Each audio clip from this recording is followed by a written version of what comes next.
Olá, Conselhos. Nossa aula de hoje será sobre o fascículo 5A, Impunidade no Brasil. Vamos começar falando sobre o direito que pune. Ao fitarmos a imagem do direito ocidental através dos séculos, veríamos na foto um grande arco. Em seu ponto inicial, os vultos da violência e do conflito físico, que aos poucos cederiam lugar às imagens dos discursos e das soluções que busquem racionalidade, que busquem preservar as relações humanas. Na imagem, à medida que a cortina fosse se afastando, veríamos a diminuição da violência e o crescimento da consensualidade. Entretanto, nos deparamos com condutas, com atos que trazem nodas ao tecido social, causando-lhe prejuízos irreparáveis. O direito, nesse caso, ele mesmo utiliza a violência, usando-a contra os autores dessas condutas. Essas condutas são, em essência, o homicídio, o roubo, o estupro, a calúnia, o sequestro, o desvio dos recursos da sociedade para uso pessoal. Estamos no território do direito que pune, que é o chamado direito penal.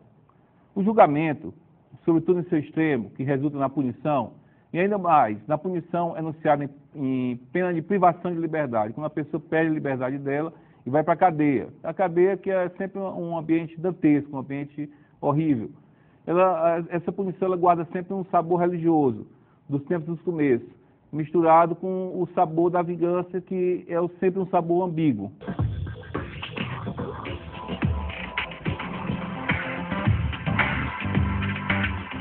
O direito punitivo hoje reside, em sua maior parte, no direito penal.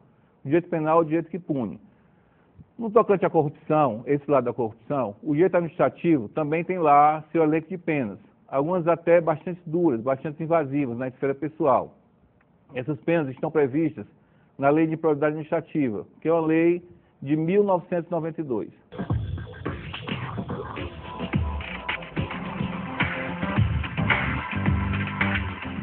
O direito penal, no mundo todo, ele é representado por três grandes correntes: a lei e a ordem, o garantismo e o abolicionismo.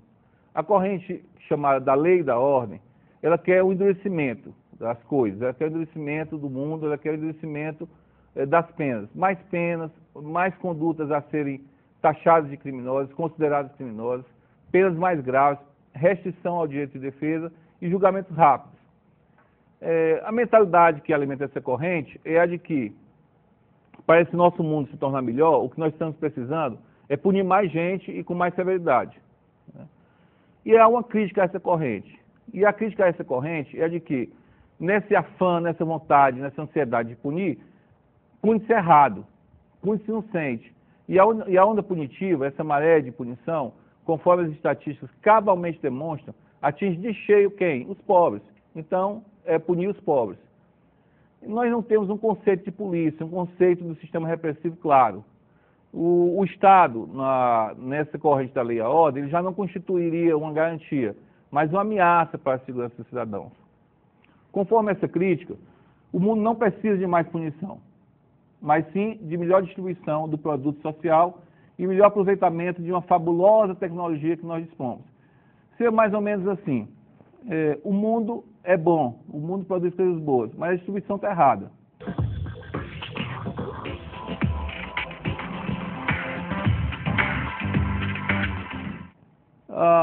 Nessa questão da lei e da ordem, quais são as providências a serem tomadas?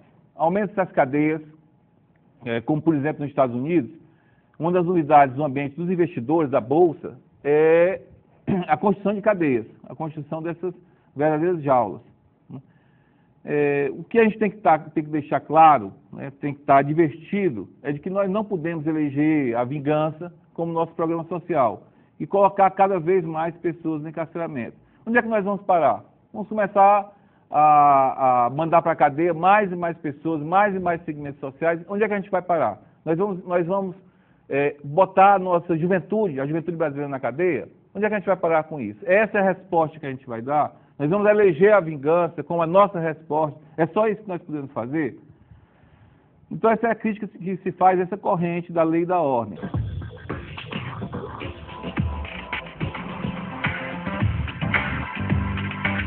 O que é que o garantismo quer? Ele quer restringir o direito penal, ele quer que o direito penal se reduza para focar nas condutas realmente perigosas na sociedade. Um melhor combate a um conjunto menor de casos. o garantismo não aceita que cada vez mais condutas sejam levadas ao espaço do direito penal. Não aceita também restrição ao direito de defesa.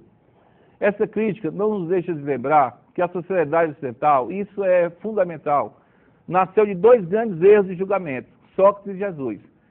Quando você vai numa corte de justiça, num tribunal, quando você vê lá a imagem de Jesus Cristo na cruz, aquilo é um símbolo religioso forte, que é da nossa cultura católica, nossa cultura brasileira, nossa cultura ocidental, mas é também uma lembrança de um erro de julgamento. E Jesus foi uma vítima de um erro de julgamento.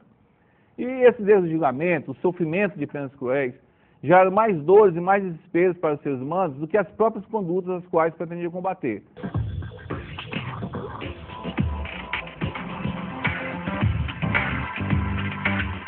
A terceira corrente é o abolicionismo.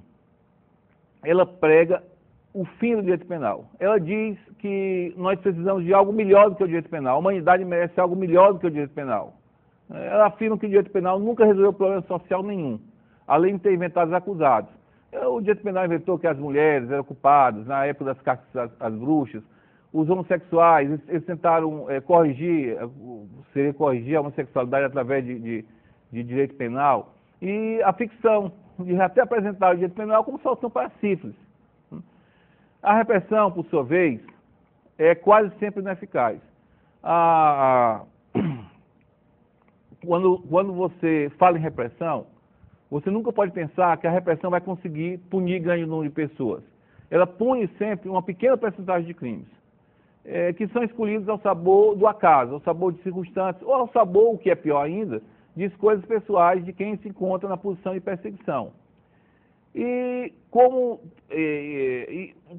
é difícil a estrutura que consiga punir um grande número de crimes que ocorreram, pela própria natureza humana, pela própria a maneira como a vida acontece, é difícil punir todo mundo, e é difícil punir até mesmo um grau considerável de pessoas. Então, a repressão, ela sempre está defasada em relação aos crimes que acontecem. E quando se pega o criminoso, o problema é esse, quando se pega uma pessoa, quer usar essa pessoa como um bode expiatório, e acaba infligindo a essa pessoa uma pena desproporcional. Qual a conclusão que se tem? É que a prevenção seja sempre superior à repressão. Assim como na questão da saúde, como na questão das drogas, no direito penal e no combate à corrupção, a prevenção é sempre melhor, ela apresenta sempre melhores resultados do que a repressão. E a prevenção, você mexe na estrutura do sistema, né? Prevenindo, não deixando asas, não deixando ensejo a que ocorra condutas criminosas, condutas, no caso, corruptas. O abolicionismo, ele quer algo utópico, ele anuncia algo utópico. É um anúncio de uma boa nova, a substituição do direito penal por algo melhor do que ele. Essa boa nova, entretanto, encontra-se ainda distante do nosso estágio de evolução, distante do nosso equipamento mental de hoje. Aqui no Brasil, o direito penal brasileiro, na produção de suas leis e na produção de seus julgamentos, oscila entre a corrente lei e ordem e o garantismo. O nosso tema no curso Controle Social das Contas Públicas trata da impunidade, tendo como foco a questão da corrupção. Como você deve ter notado ao ler o fascículo que o texto ressente, sobretudo, da ausência da matéria que nos oferece o mais compreensivo olhar sobre o mundo, além da extraordinária dialética entre o hoje e o ontem, que é a antropologia. O texto também não trata da violência urbana, nela incluindo a nefasta distribuição de cocaína e substâncias decorrentes, crucial nas cidades brasileiras, que é quem puxa o discurso sobre impunidade para o direito penal da lei e da ordem.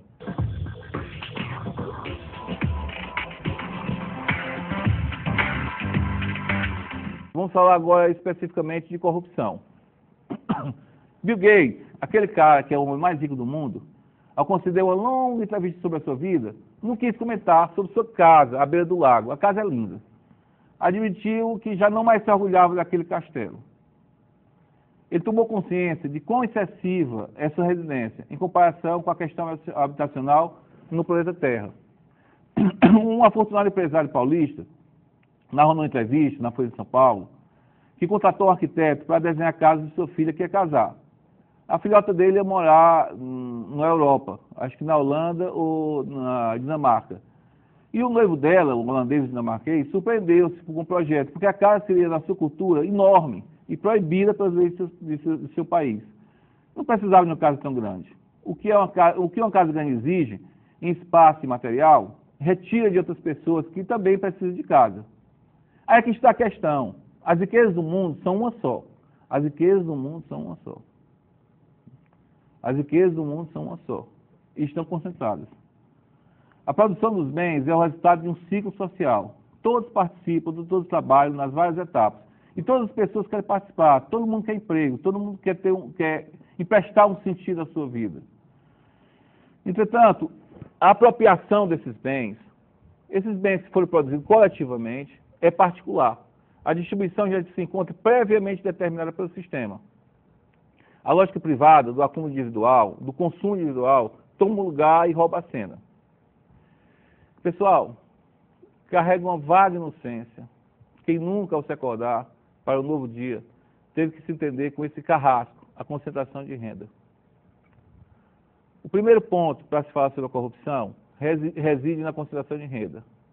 Não se há de falar de corrupção sem antes falar de concentração de renda. Não se pode falar de corrupção sem antes se falar de concentração de renda. A concentração de renda é uma realidade inicial. A gente vai se acostumando com ela, vai achando natural, vai achando como se fosse uma coisa da ordem da natureza das coisas, como se fosse uma fatalidade, como se fosse algo posto, como se fosse uma coisa, como se fosse a natureza.